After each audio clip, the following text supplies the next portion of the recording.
Hokie Nation, this is Amber Miller. I'm here with Coach Mason to talk about this past weekend's baseball night in Blacksburg and to take a look at the upcoming season. Coach Mason, this past weekend was your 8th annual baseball night in Blacksburg, where you got to see a few of your former players who are now playing professional ball. How did it feel to get to see them again? Oh, it was great. I mean, obviously just to see them, because we had a good relationship with them when they were playing here, is good. Whether they're still playing or not, anyone who comes back, it's always good to see. But to see them make a commitment to get down here, knowing that they're going to be going to spring training next week or the week after, and they have a lot on their plates and a lot to focus on, and have them come back and show the support and commitment to our program was pretty special. Okay. Now, seeing Charlie Manuel during the press conference, he seemed to have a lot of advice.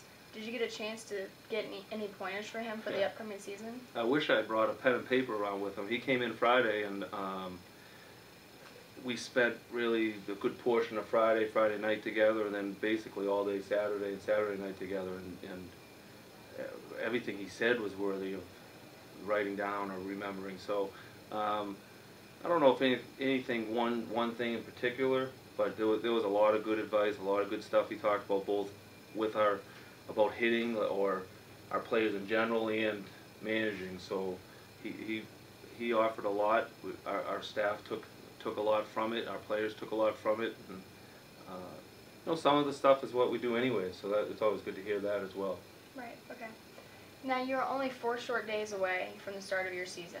What does your starting rotation look like, and how has your bullpen been coming together? Everything's been coming together good. We're going to start Sean Koseliker on Friday night, and then Coach Woodard and I are going to meet here after and finalize the last 2 slots. I think we're going to go with Aaron McGarity and John Woodcock, although I'm not sure officially who's going to throw Saturday and who's going to throw Sunday. We'll put that to bed after this.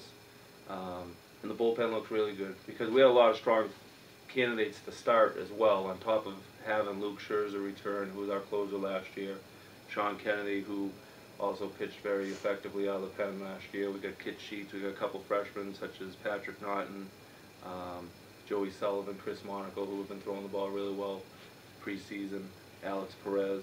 So we have a pretty deep bullpen with a lot of options, and we'll see how it all comes together and who officially earns what roles.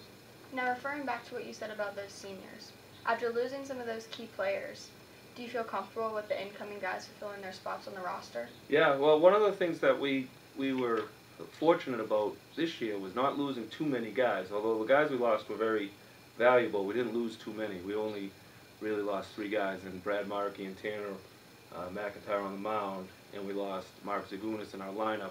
So we don't have to rely on too many newcomers to jump right in as we did last year. We had some players who were role players for us last year who can fill in, and then whatever we get from the freshmen this year will be guys who are really ready and have earned that spot, where last year we kind of had to force some freshmen into it whether they were ready or not. I think that's probably the biggest difference between last year's team and this year's team. Now, in comparison to the team chemistry, this year they seem to be a lot stronger. Now, as a head coach, what did you do to strengthen that bond? We focused a lot on that this fall. I think we had a really good group of guys last year, and I don't see that these guys are any better, in terms of like being good people. I think both groups are really good people, good students, make good decisions socially, and work hard. What we did was try to do more team building type exercises, but a lot of it comes from within too. These guys had a bad taste in their mouth from last year, so a lot of the stuff that may have brought this team together came from within those guys wanting to make a change from the way it was last year. But we did some things. We worked out with the military. I thought that was good. I think those guys pushed them to work together.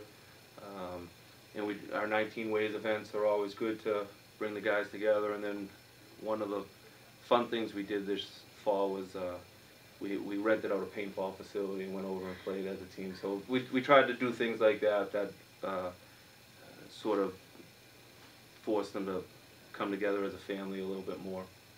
Now, last year was your first year as head coach. How does it feel to have a year under your belt, and how is your new coaching staff bringing diversity to the team? You know, I feel a lot more confident. I think last year, not that in reflecting upon where I was a year ago, I didn't feel a lack of confidence, but now I think I feel more confident, which is good. With our new coaching staff, obviously we're a young staff, youngest staff in the ACC, and I think that the purpose of trying to put our staff together like that is twofold. Really, I think they connect with our players, and they both, Coach Connolly has great pedigree, playing at Notre Dame, coaching here before, being at Oklahoma. He's been at some really good places, and our guys immediately connected with him his first time around here. And he had coached with the seniors who are on our staff, on our team. So there was instant credibility right there, bringing him in.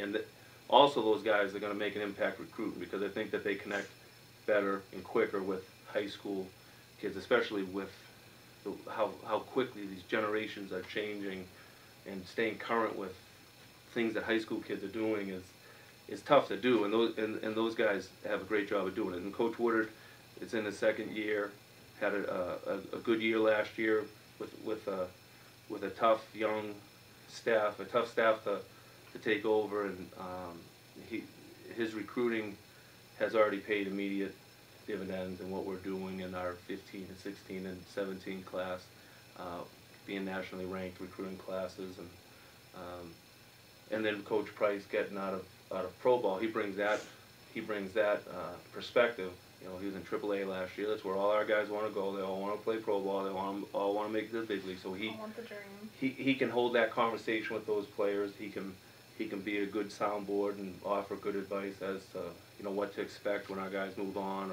or what it is all about, or what it isn't all about, and help them make good decisions, and help them work on the things that he knows that pro organizations are looking for. Right, okay. Well, I want to congratulate you so much for your success this past weekend in the baseball night in Blacksburg, and good luck this weekend against Mercer. Thank you very much.